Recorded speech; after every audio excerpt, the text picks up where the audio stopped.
thank you for bringing everybody together.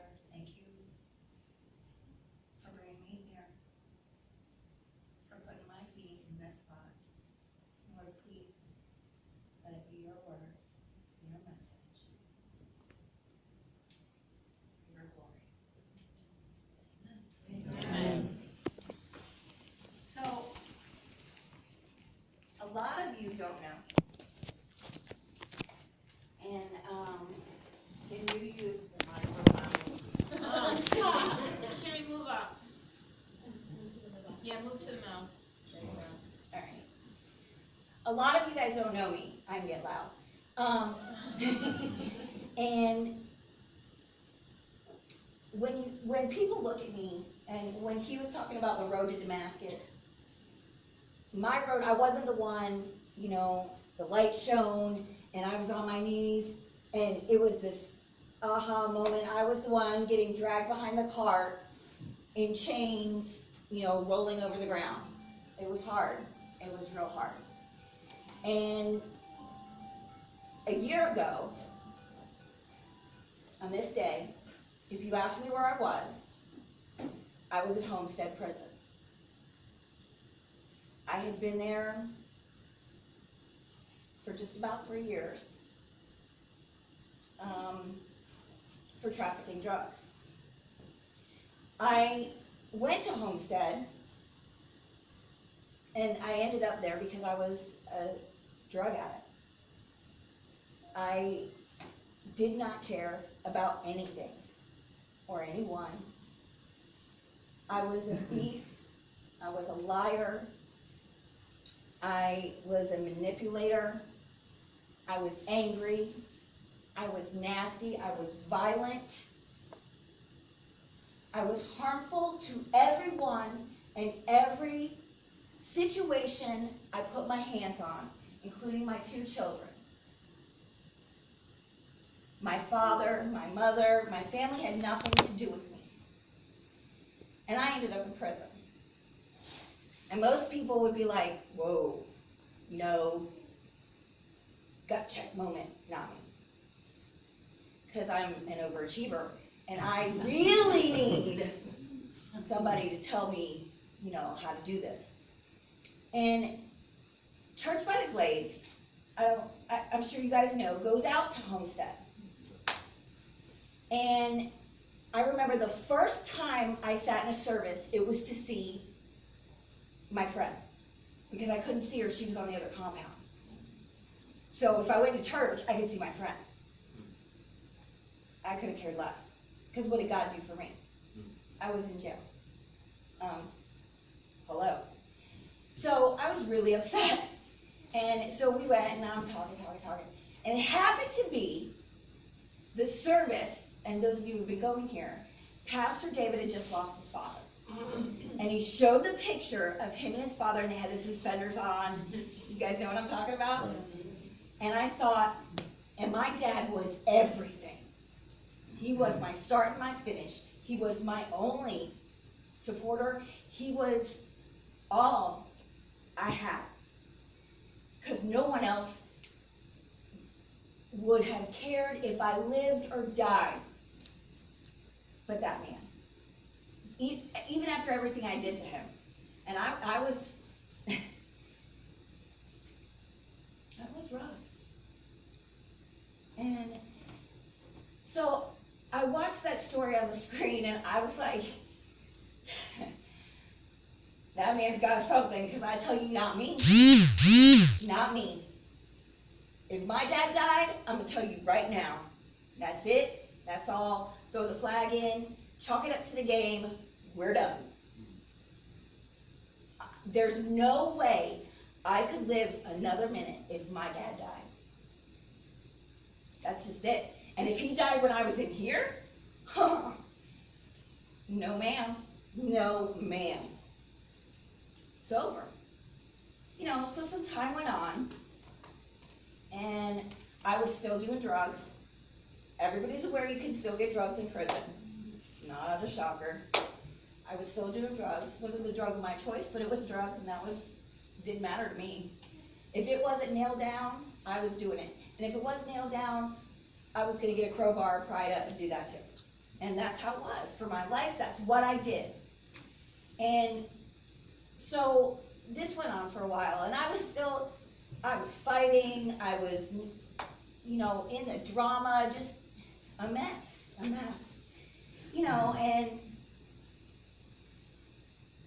so one day they called me down to the captain's office. And I knew, because he didn't answer the phone the night before.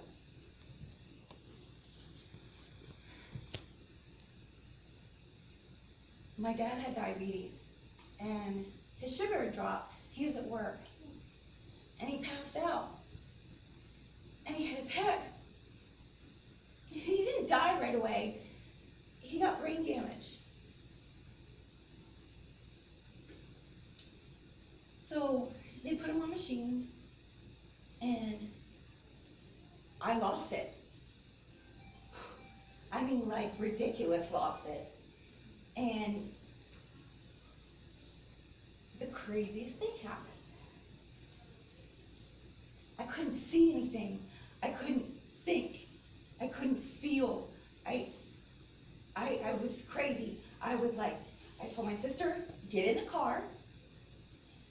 My custody's low enough. You're coming to get me. I can get a deathbed visit. I can get a graveside visit. Come get me right now.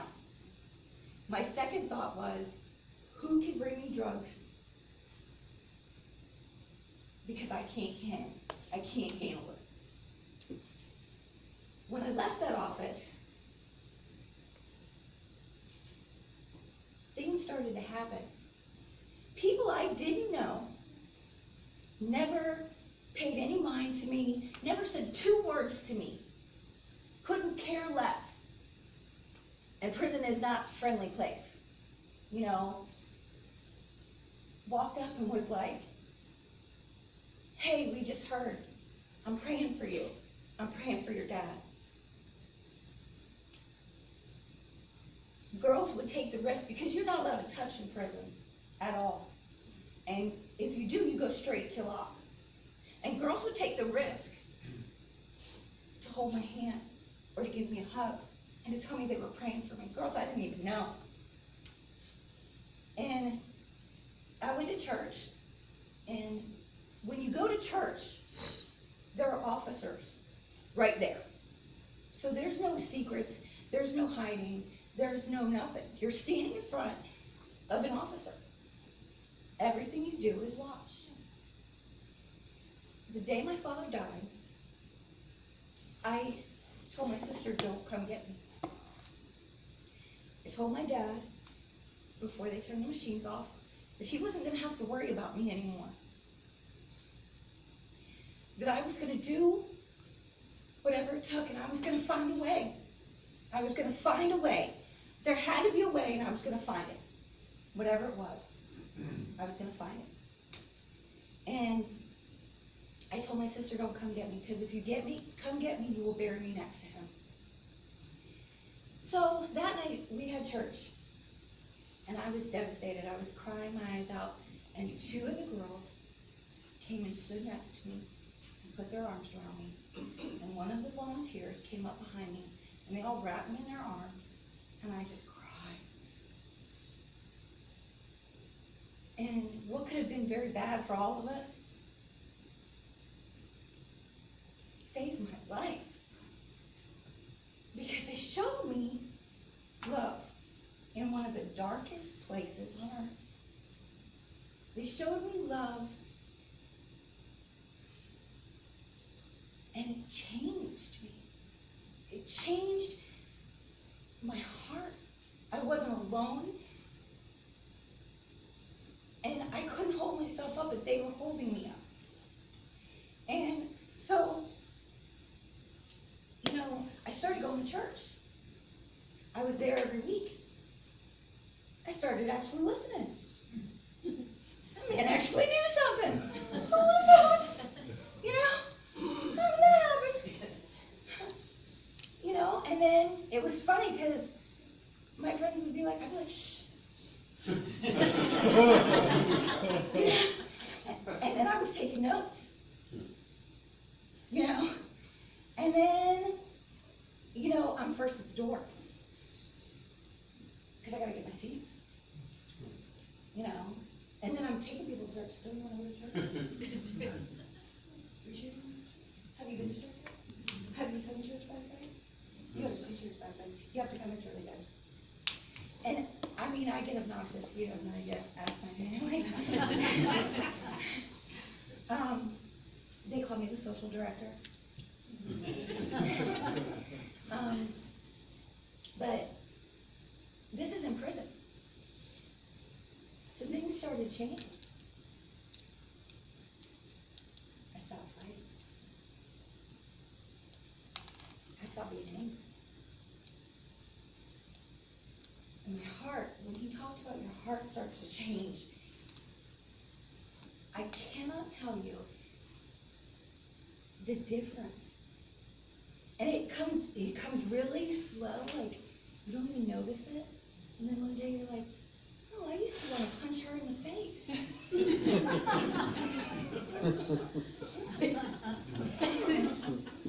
You know, and you don't realize it. And it's so dramatic that they decided they were going to do a baptism at the prison. First one ever. At the prison. And I was like, oh yeah, sign me up. Let's do this. You know? And Pastor Corey came down. It was a huge deal. They're taking pictures and videotaping. It was a huge deal. And so we all go up there. And everybody gets ready to get baptized. And I'm watching the first few girls go. And I stand up. I'm like, whoa. Nobody told me that two men that I've never met before in my life are going to hold me and put me underwater. Oh, I don't know. You know what? I've been in some bad things, and I'm good. You know what? I've been in water before. I'm cool. So I try to leave, and Nancy stopped me, and I could barely breathe. And she literally walked with me all the way, came down the steps,